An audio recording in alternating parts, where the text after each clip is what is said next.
What's up, yinz? Welcome back to CarDadBill. This week, 2021 Nissan Armada Platinum 4-wheel drive. Let's go for a ride.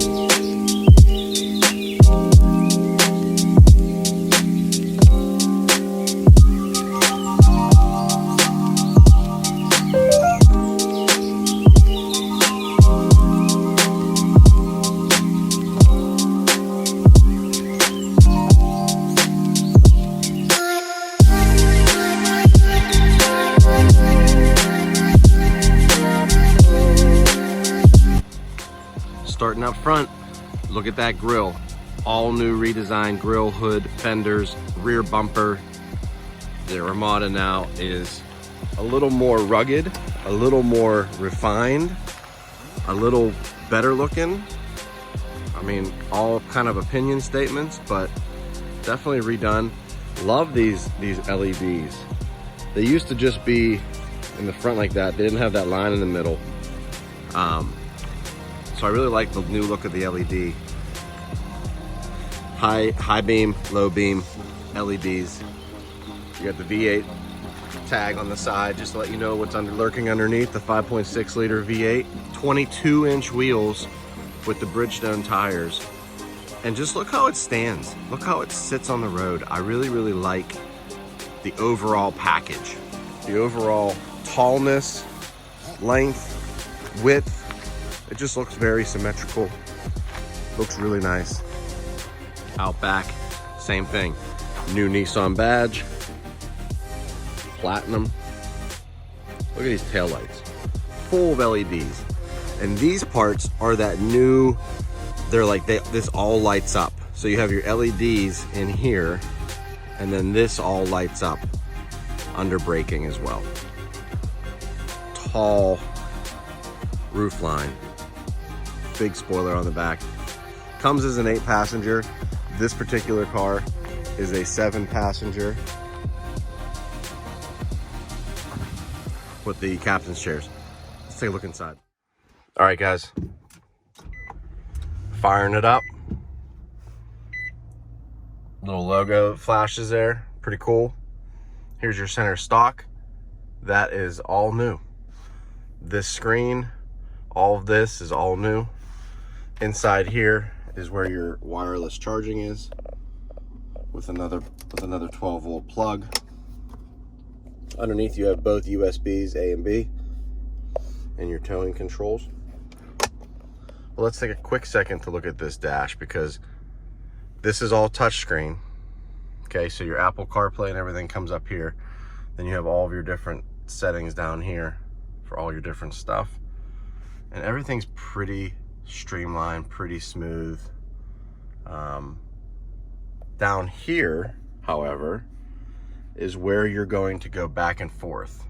So down here, back, takes you to the main menu. And then you can kind of toggle through this stuff. This is how you select things up there.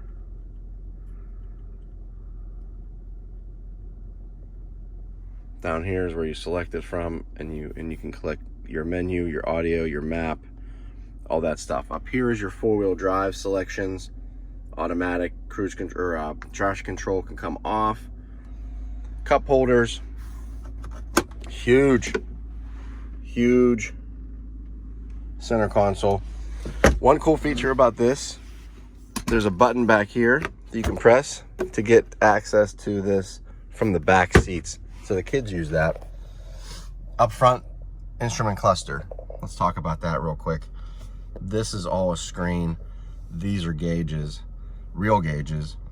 Everything that you need toggles through here.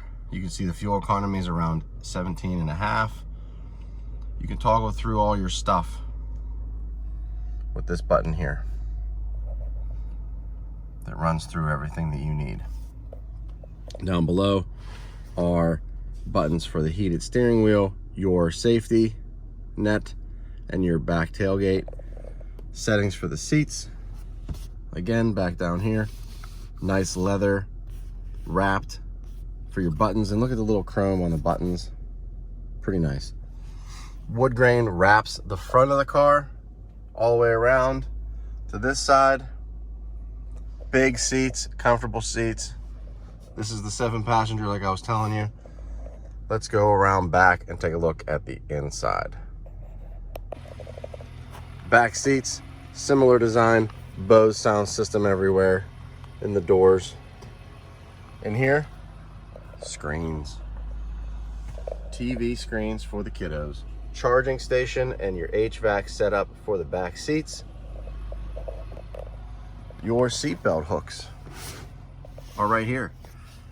Static, very nice. Middle console for the kids to put their Gatorades and whatever else. And then you have this cup holder. So here's the 7-passenger layout. Here's the captain chairs, no panoramic sunroof.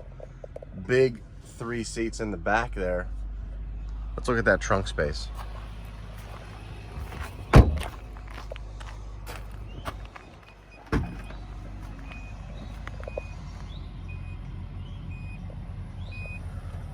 Trunk space with the seats up is average, maybe slightly above average.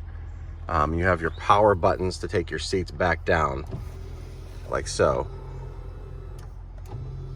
Very slow, but they get down there. They're electric. It's all good. Speakers up top. Seating area for the 3rd row. Pretty spacious. But back here, I mean, you can fit golf clubs, you can fit your groceries, you can fit whatever you need.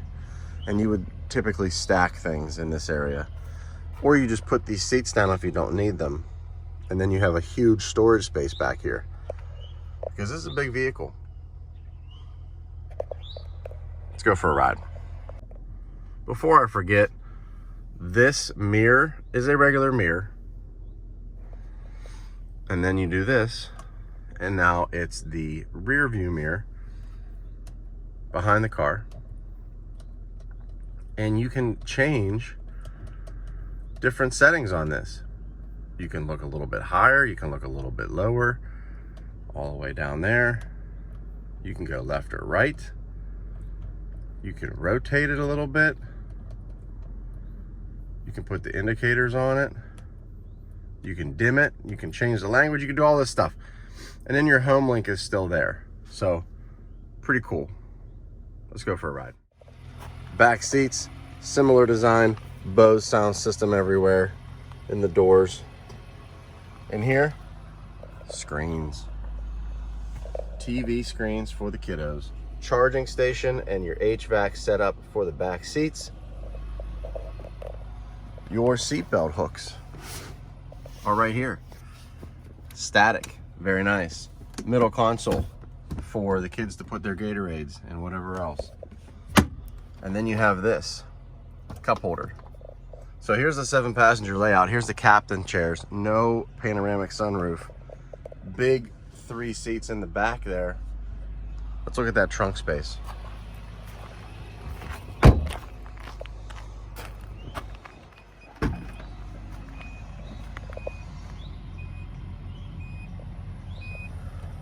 Trunk space with the seats up is average, maybe slightly above average. You have your power buttons to take your seats back down, like so.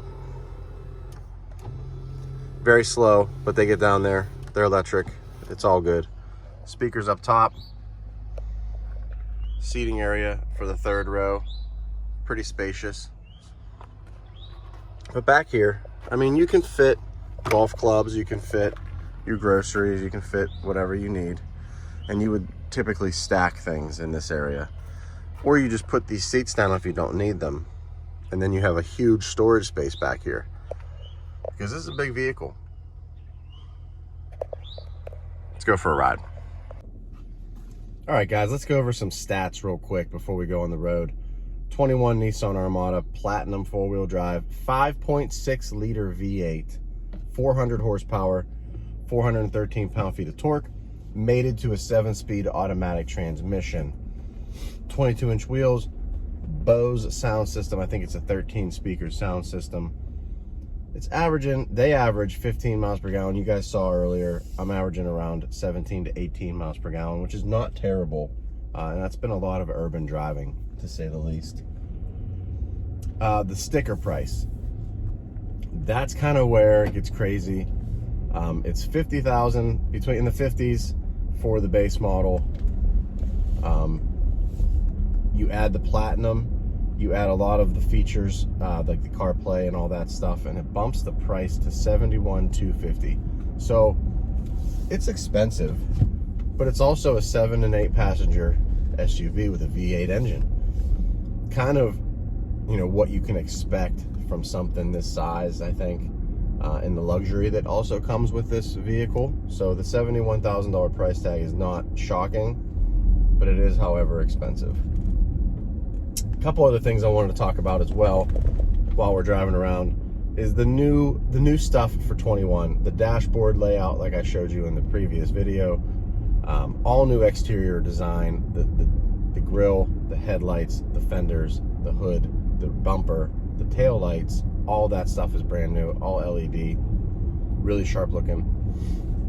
It does have the Nissan safety that basically watches the car, watches all around you while you're driving, and it's kind of semi-autonomous in that way.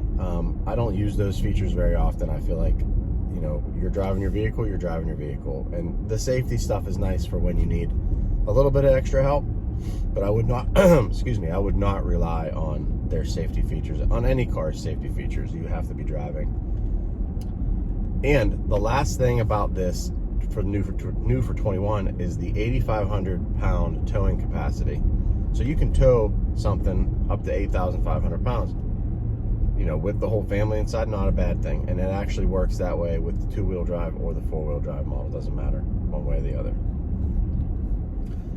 Let's talk about our top 3 things here in the next clip. All right, guys, so I'm a little bit biased on this vehicle just to start off with, because I have 6 children with my soon-to-be wife, and we need a big vehicle. She has a Traverse, 8-passenger Traverse that fits everybody. I would like to get us something a little bit newer and also 8-passenger. This, however, has the 7-passenger captain seats in it like we looked at earlier, but it does come with an 8-passenger option, so that is out there. But there's 3 things about this vehicle that I think push it apart from the competition and make it a little bit better overall in my mind than other vehicles of this size. First thing is the size. Obviously, it's attractive to me in the beginning because it can hold everything that I need to hold. It can hold all the people I need it to hold. It's just a big vehicle, so size is attractive. A lot of people in this market, you know, the Tahoe, the Sequoia, the Armada, these big vehicles, these people, that's what they want. Folks want something that big for a reason. They either have a lot of stuff to take with them, they either have a large family, you know, take your pick. That's number 1. Number 2 is the V8. Thank you, Nissan, for keeping the V8. That's fantastic. I appreciate it. They didn't do a twin turbo. They didn't do a big V6. They didn't do a 4-liter small V8. They stuck with the tried and true 5.6 liter, 400 horsepower. I like it. Great idea. It sounds good. It gets decent mileage for the vehicle that you're driving. It's a huge vehicle, and it's fantastic. Here's all the parking sensors and all the different sensors going off because I'm sitting in traffic. So it knows there's a car in front of me, knows there's a car beside me, knows there's a telephone pole next to me, and it beeps and lets you know that there's something going on. So the V8's number 2 on the list. Number 3 on the list is the balance and the ride. So those things go together, and the reason that is because this thing sits wide. It sits really, really athletically on the road. It has big tires touching the ground. It has the V8 under the hood. It rides like a luxury vehicle. It responds like a sports vehicle. It sounds great. The steering is completely attached. You can feel everything on the road. it just has an overall great ride, great balance, great steering, very solid. You don't feel like it's chintzy. You don't feel like it's cheap. And it has that nice V8 throat.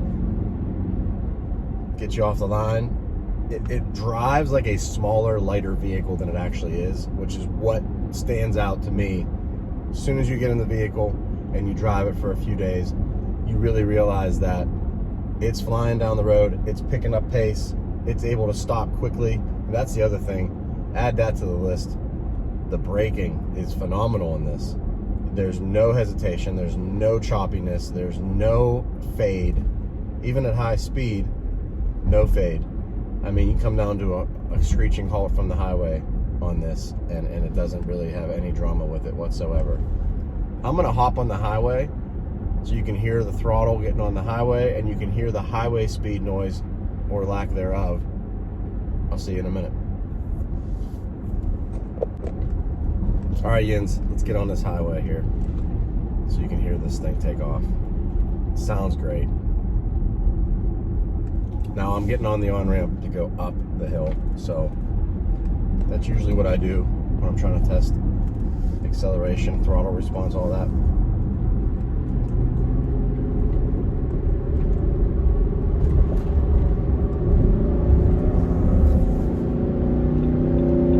Listen to that thing. Woo! That's nice. And you're moving, and you're there, just like that. Set the cruise control and relax. And you can hear, or you can hear, really anything around you. Solid windows, good insulation, big tires on the road. I mean, the Armada's always been a good vehicle. It's always been a good SUV for folks with family or trailers or whatever. People that want a big vehicle like that. And the new one doesn't disappoint whatsoever. So, in conclusion, great car, great SUV, great big passenger one. Give it a thumbs up. Obviously, you know, there's a little thing that I don't like about this, and it's my seating height. I don't like that I'm sitting so high up in the chair that I'm way up by the top of the window. I like to sit down a little bit. I like to have my door frame a little bit higher, you know, kind of at shoulder height, maybe a little bit lower than that. And this is way lower than that. I can't get the seat to go down any farther. Actually, I'm all the way back too. This is as far back as it goes. And I'm only about 6 foot tall. So for someone a little bit bigger than me, that's gonna be a little bit of a problem. Hopefully not.